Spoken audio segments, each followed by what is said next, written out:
A man sat alone in the corner of an empty restaurant. 2 plates of food were in front of him. He stared at the second plate like he was waiting for someone who would never come.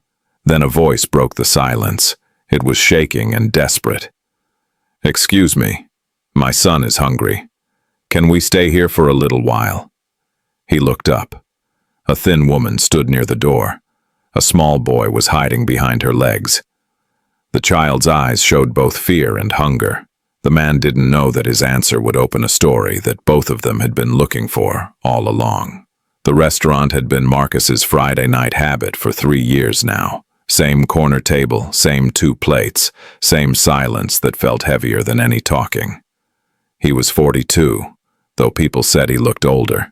It was the kind of tired that gets into your bones and doesn't leave. He worked as a mechanic, fixing motorcycles in a small shop on the east side of town. He was good with his hands and quiet with his words. He was the kind of man people forgot about the moment he left a room, except on Friday nights when he became the man everyone felt sorry for. The waitress was an older woman named Betty. She knew better than to ask questions anymore. She'd bring 2 plates of meatloaf and mashed potatoes, set them down without a word, and leave him alone. The first few times she'd tried to talk to him, she asked if someone was joining him. Marcus had just looked at the empty seat across from him and said nothing. After a while, she stopped asking. The second plate was for his son, a boy who would have been 10 years old now if the pickup truck had stopped at the red light 3 years ago. A boy who used to love Friday night dinners at this exact table. He'd always order extra gravy and make a mess of the table. A small blue backpack still hung on the edge of the table. Marcus never moved it. Sometimes he'd reach over and touch the strap just to remember what it felt like to have someone to take care of. People in the neighborhood knew his story. They'd look at him with that careful kind of sympathy that made him feel like a ghost. Some avoided him completely.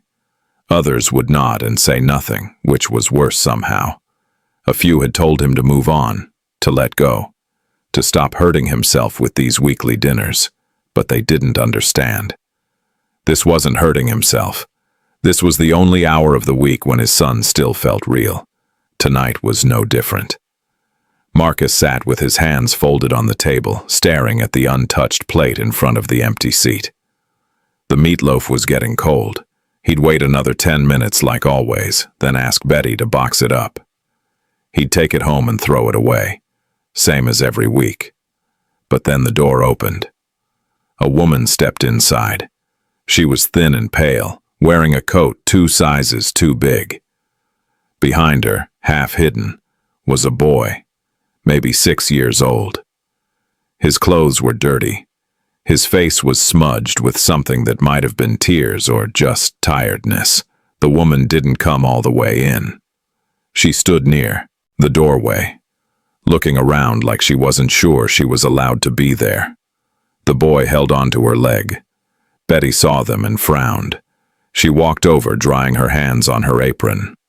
"Can I help you?" she asked, not meanly, but with the tone of someone who'd seen too many people come in without money. The woman's voice was barely a whisper. Is it okay if we sit down for a minute, just to rest?" Betty glanced at the boy, then back at the woman. "This is a restaurant, hon. You need to order something if you want to sit." "I know, the woman's voice cracked. "We don't have anything right now. I'm sorry." Betty's face softened, but she didn't move. "I can't let you stay if you're not ordering. Owner's rules."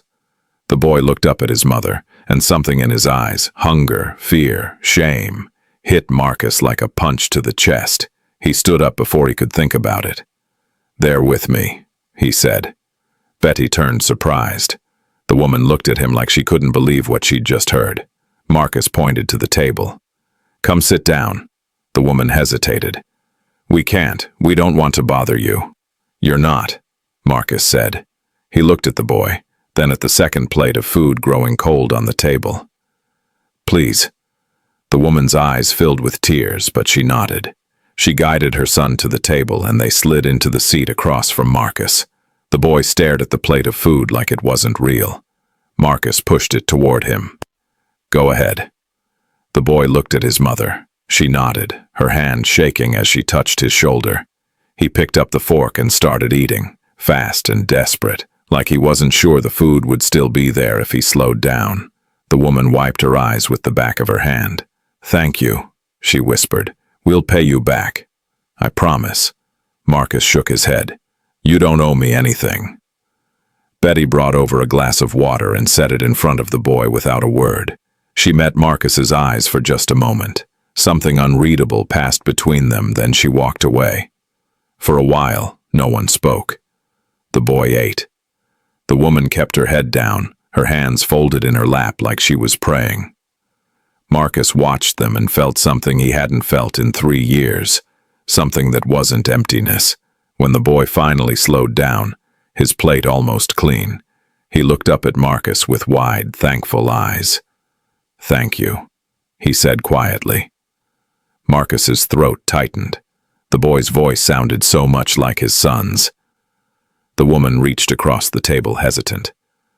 "I'm Claire," she said. "And this is Daniel." Marcus nodded. "Marcus."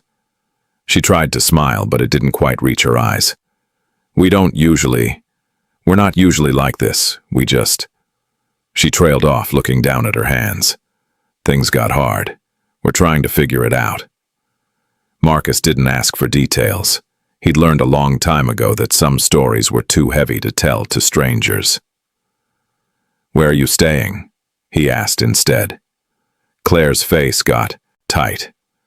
We'll find somewhere." That meant nowhere. Marcus looked at Daniel, who was leaning against his mother's side now, his eyes starting to close. The boy looked so small, so tired. He thought about the second plate, about the empty seat, about the 3 years he'd spent pretending his son was still sitting there. Maybe it was time to stop pretending. "I have a shop," Marcus said. "I fix motorcycles. There's a small room in the back. Not much, but it's dry and it's warm. You can stay there, just for tonight." Claire's eyes went wide. "We couldn't." "It's not charity," Marcus said, cutting her off gently. "I just have the space and it's cold out."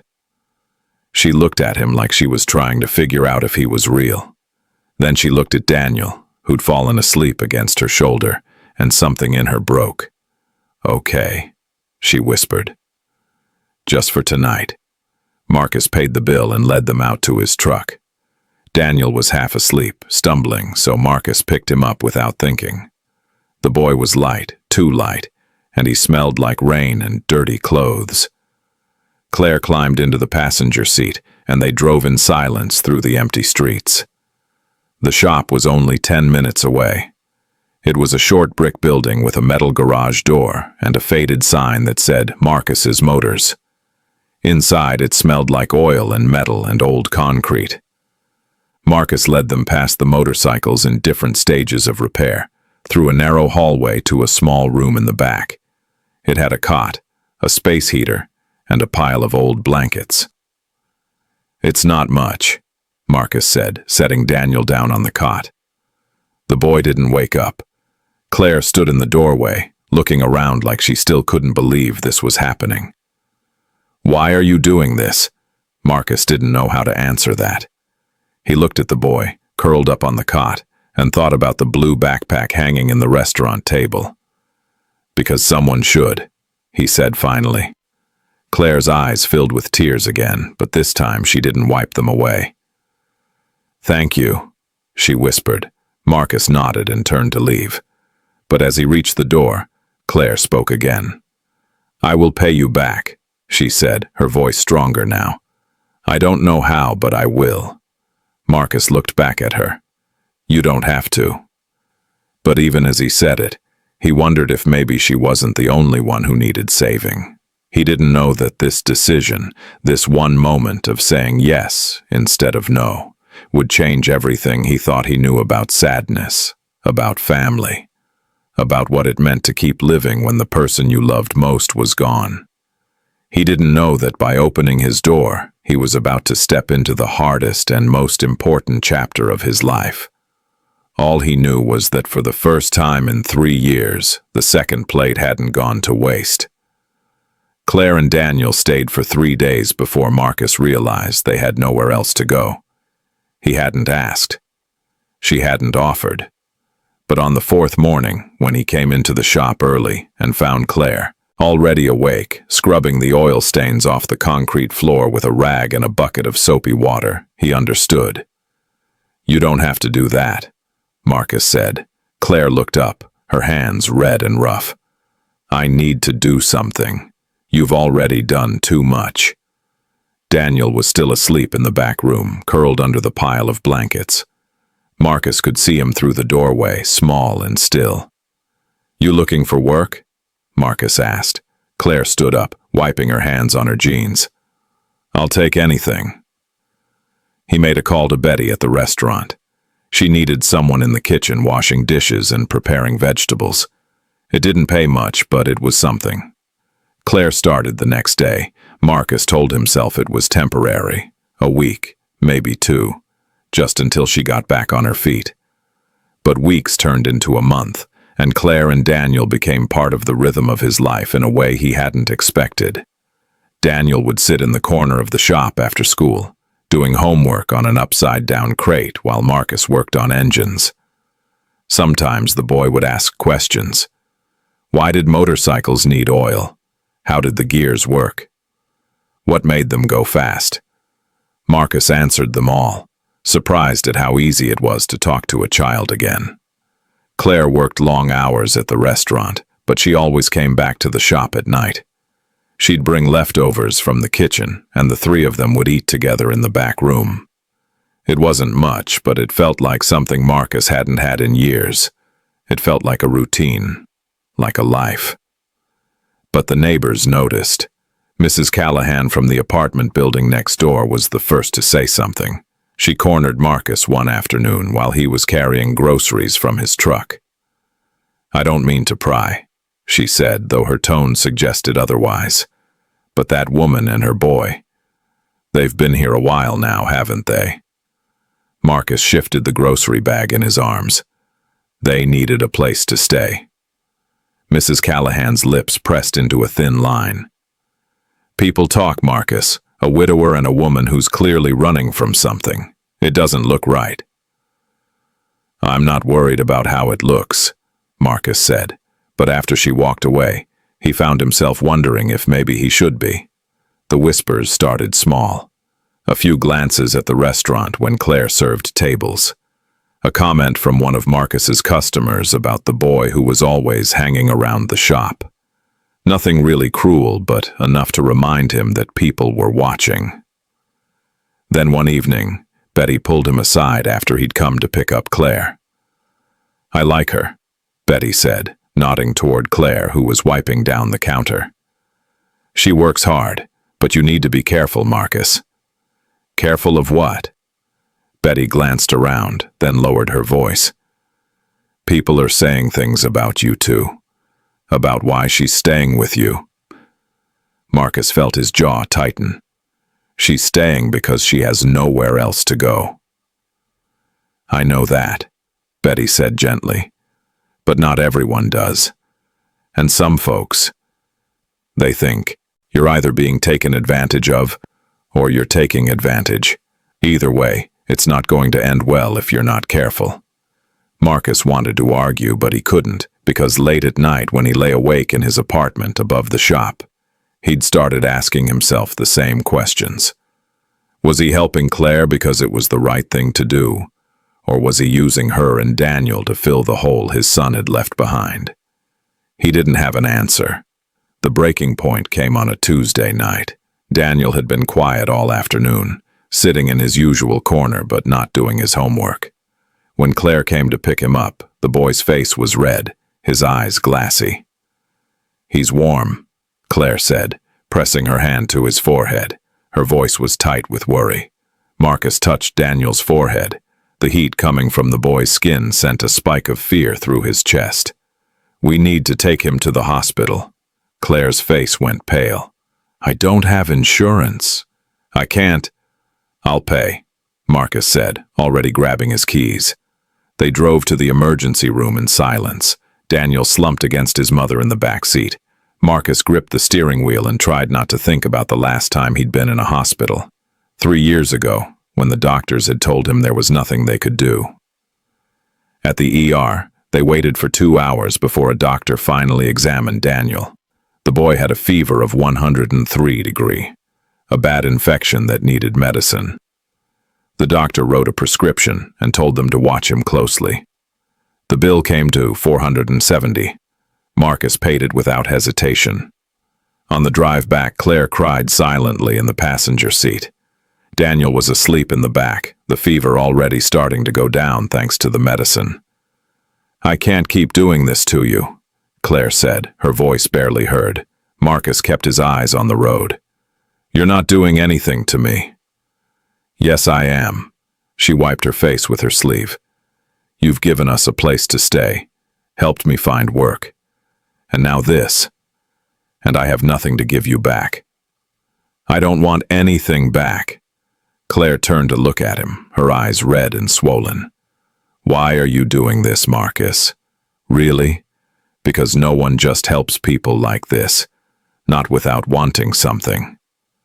Marcus didn't answer right away. He thought about the blue backpack still hanging in the restaurant table, about the second plate of food he'd ordered every Friday for 3 years, about the way Daniel's laugh sounded so much like his son's. Because you needed help, he said finally, and because I know what it's like to feel like the world forgot about you. Claire stared at him for a long moment, then looked away. I had a daughter, she said quietly, before Daniel. She was born too early. Lived for 3 days. Marcus's hands tightened on the wheel.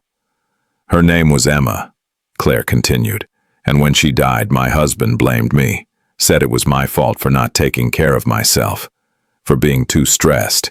He started drinking, then he started hitting me. She looked down at her hands. I stayed for 2 years because I didn't know where else to go.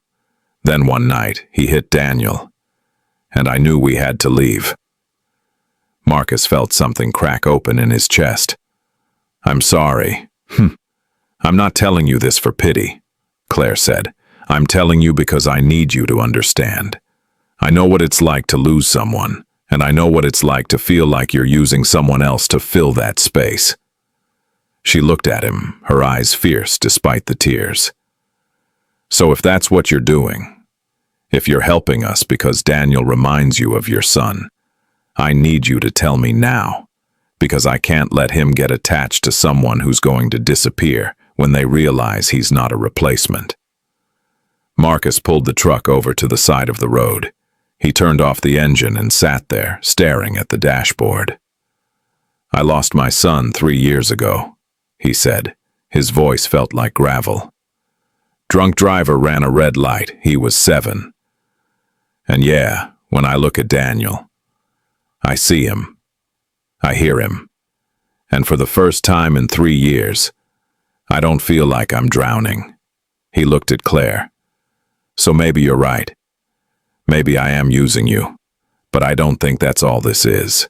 Because when I look at you, I don't see someone I'm trying to save. I see someone who's trying to save herself.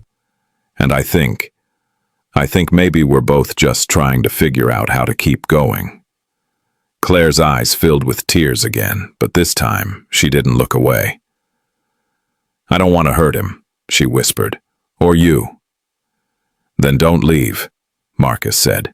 Not yet. Not until we figure this out. She nodded and they sat there in the truck, the engine ticking as it cooled, Daniel asleep in the back seat. But the peace didn't last. 2 weeks later, a man showed up at the shop. Marcus was under a motorcycle, his hands covered in grease, when he heard the garage door open. He slid out from under the bike and saw a man standing in the doorway. He was tall and broad-shouldered, with a face that looked like it had been in too many fights. Can I help you? Marcus asked, standing up. The man looked around the shop, his eyes cold. I'm looking for my wife. Marcus's stomach dropped. I think you've got the wrong place.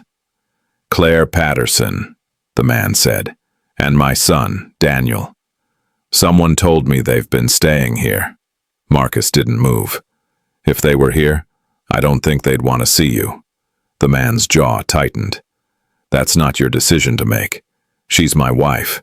He's my son. And I'm taking them home. She's not your wife anymore, Marcus said, his voice steady despite the adrenaline rushing through him. And she left because you hurt her. The man stepped closer, his hands curling into fists.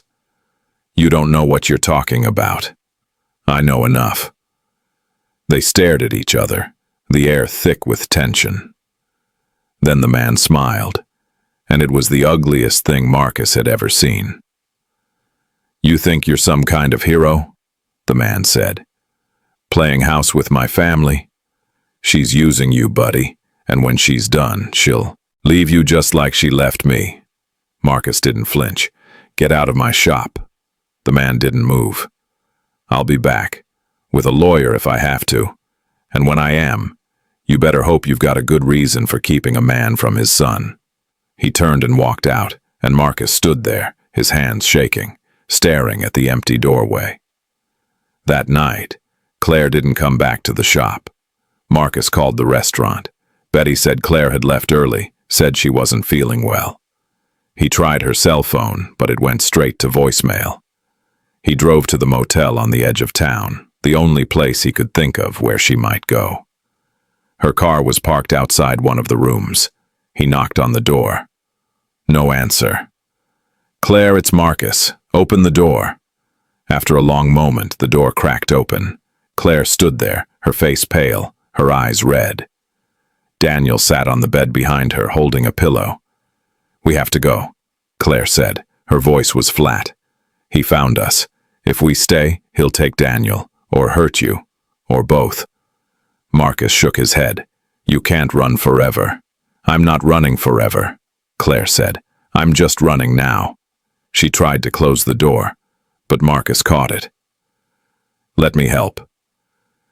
You've already helped too much, Claire said, and there was something broken in her voice. And I can't keep dragging you into this. Marcus looked past her at Daniel, who was staring at him with wide, frightened eyes. The boy looked so small, so scared. Please, Marcus said, just come back to the shop. We'll figure this out. Claire shook her head, tears streaming down her face. I'm sorry, Marcus, for everything. She closed the door. Marcus stood there in the motel parking lot, the cold night air biting at his skin, and felt the familiar weight of loss settle over him like a blanket. He'd thought he was saving them, but maybe all he'd done was make things worse.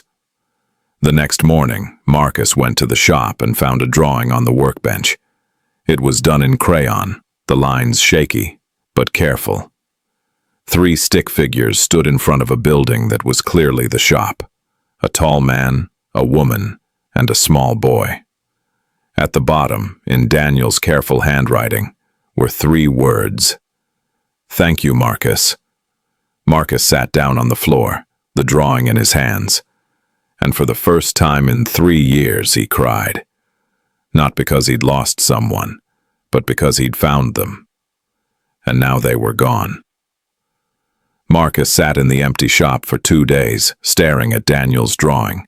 He didn't work, didn't eat, just sat there with the crayon lines blurring in front of him until he couldn't tell if he was looking at the paper or just the memory of it.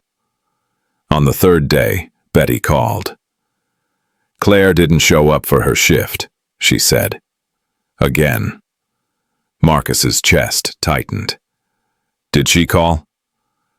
No, and her phone's been going straight to voicemail since yesterday. Betty's voice dropped lower. Marcus, I'm worried. This isn't like her. He was already reaching for his keys. The motel manager said Claire had checked out 2 days ago, paid in, cash. Didn't leave a forwarding address. Marcus drove to every motel, every shelter, every cheap hotel within 20 miles. No one had seen her. By nightfall, he was back at the shop, his hands gripping the steering wheel so tight his knuckles had turned white. He didn't know what to do, didn't know where else to look. Then his phone rang. Unknown number. Hello. Heavy breathing on the other end, then a small, terrified voice. Marcus?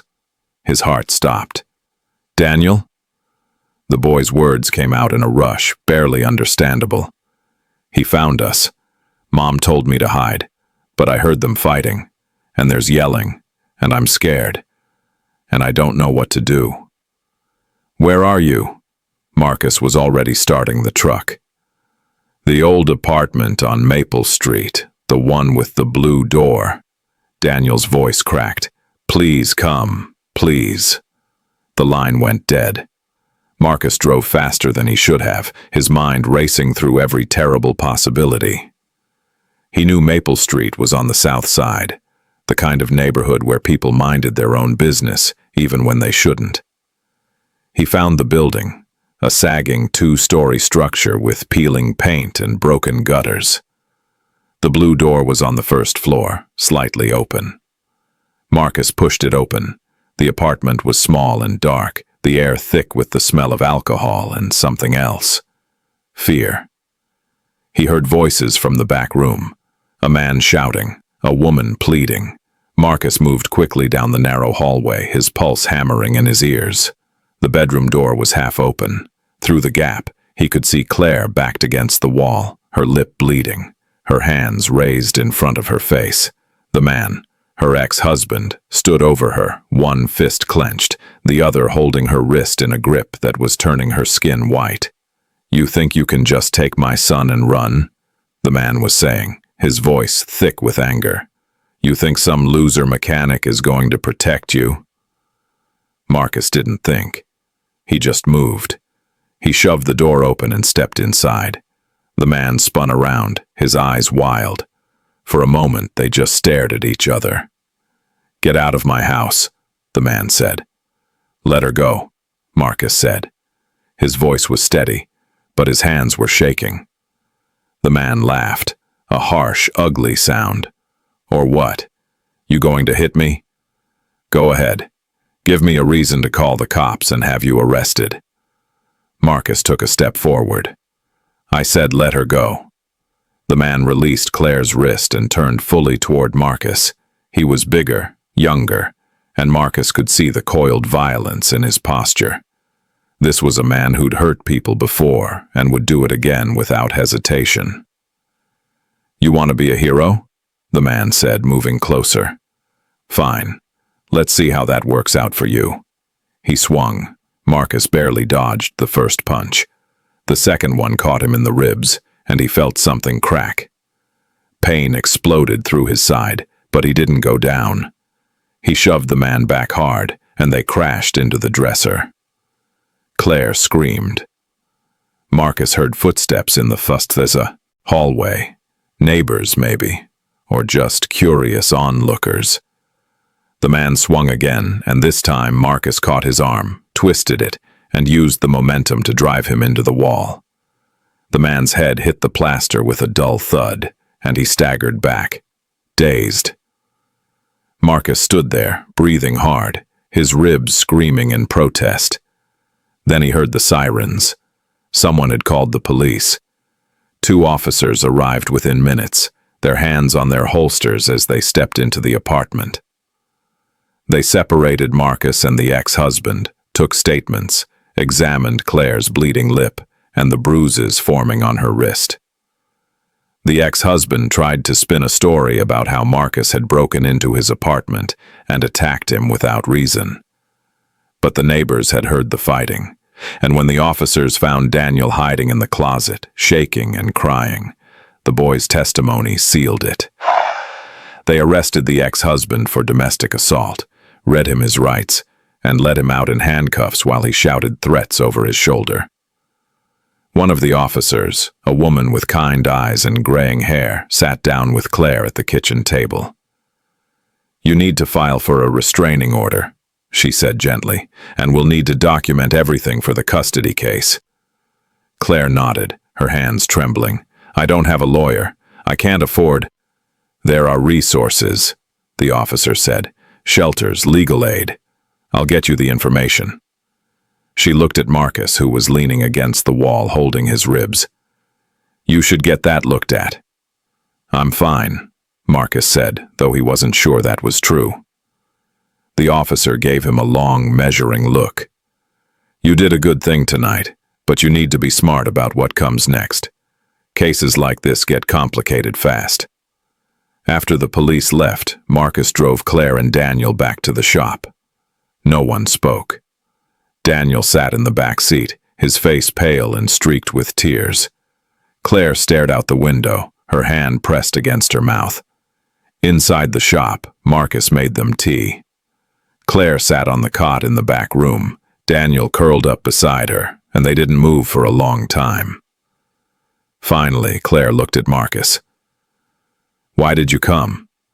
Because Daniel called me. She closed her eyes. I told him not to. I told him we'd be fine. You weren't fine, Marcus said quietly. I know. Her voice broke. I thought if we just stayed away from you, he'd leave us alone. I thought I was protecting you. Marcus sat down on the floor, his back against the wall. His ribs throbbed with every breath. You don't have to protect me. Yes, I do. Claire looked at him, her eyes red. Because if something happened to you because of us, I'd never forgive myself. Daniel stirred, lifting his head from his mother's lap. You came, he said, looking at Marcus.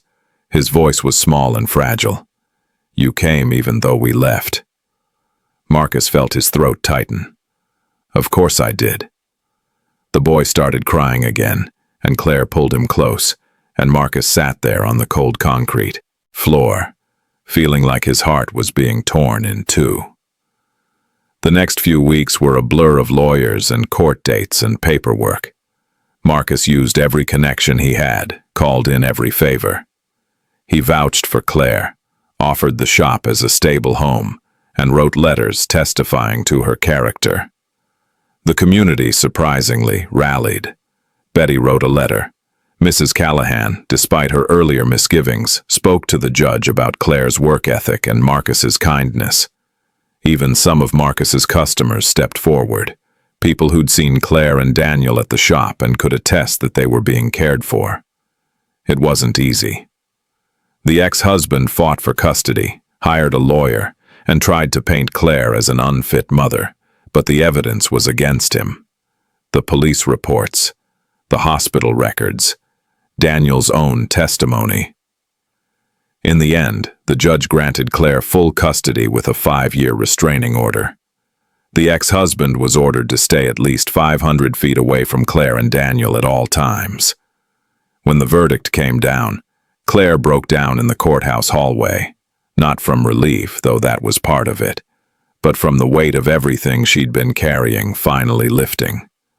Marcus stood beside her, his hand on her shoulder, and didn't say anything. There was nothing to say. That night, they went back to the shop. Daniel fell asleep almost immediately, exhausted from the long day.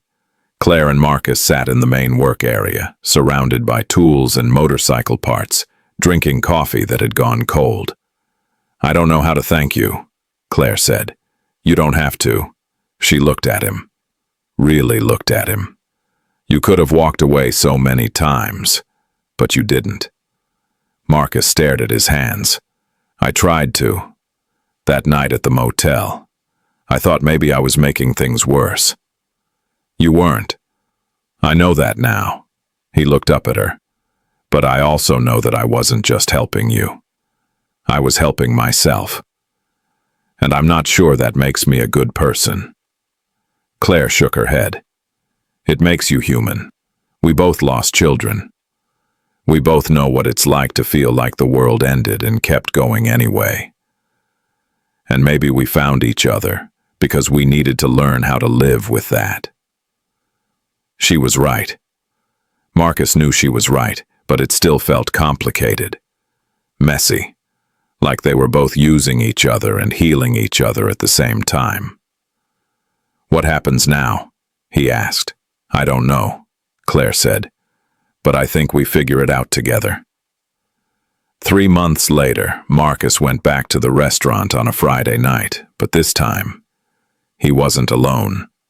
Claire sat across from him, and Daniel sat in the seat where the blue backpack used to hang. The backpack was still there. Marcus hadn't moved it, but now there was a second one beside it, red and new, belonging to Daniel. Betty brought 3 plates of meatloaf and mashed potatoes. She set them down with a knowing smile and didn't say a word. They ate together, the 3 of them, and the restaurant felt warmer somehow. Less like a place Marcus came to remember the past and more like a place where the future was beginning. Daniel talked about school, about a science project he was working on. Claire talked about her new job at a better restaurant downtown, one with benefits and decent pay. Marcus listened and realized he was smiling. Really smiling for the first time in years. After dinner, they walked back to the truck. The night was cold, the stars bright overhead. Daniel ran ahead, his red backpack bouncing on his shoulders. Claire walked beside Marcus, their hands almost touching, but not quite. "Thank you," she said quietly. "For the dinner, for everything." Marcus looked at her. "You know you don't have to keep thanking me." "I know," she said, "but I want to."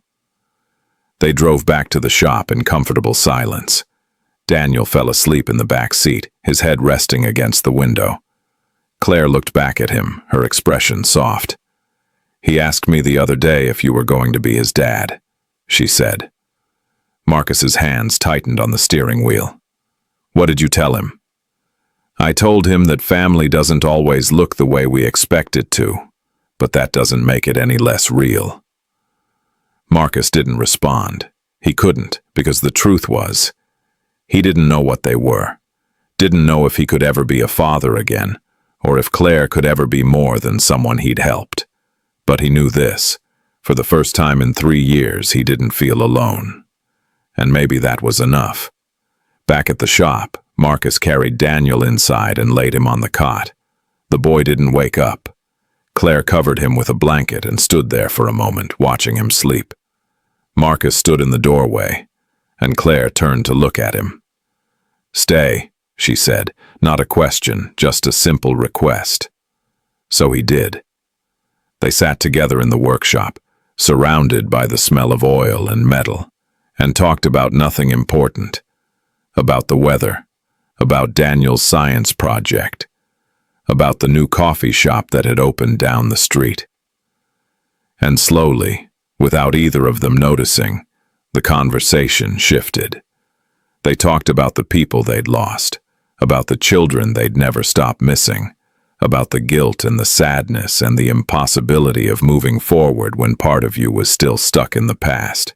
"I used to think I'd never feel whole again," Claire said, "like there was this piece of me missing that I could never get back." "And now?" Marcus asked. She looked at him. "Now I think maybe that's okay. Maybe we're not supposed to be whole. Maybe we're just supposed to keep going anyway." Marcus thought about his son, about the blue backpack, about the second plate of food he'd ordered every Friday for 3 years. He thought about the hole that loss had left in his chest and how it would never fully close, but also how it had made room for something new, something unexpected. "Yeah," he said quietly. "Maybe you're right." Outside, the city slept. Inside the shop, 2 broken people sat together in the dim light, learning how to breathe again. And that was enough, because sadness doesn't disappear. It just learns to share space with hope, with kindness, with the small, stubborn belief that even when the world takes everything from you, there's still a reason to keep showing up.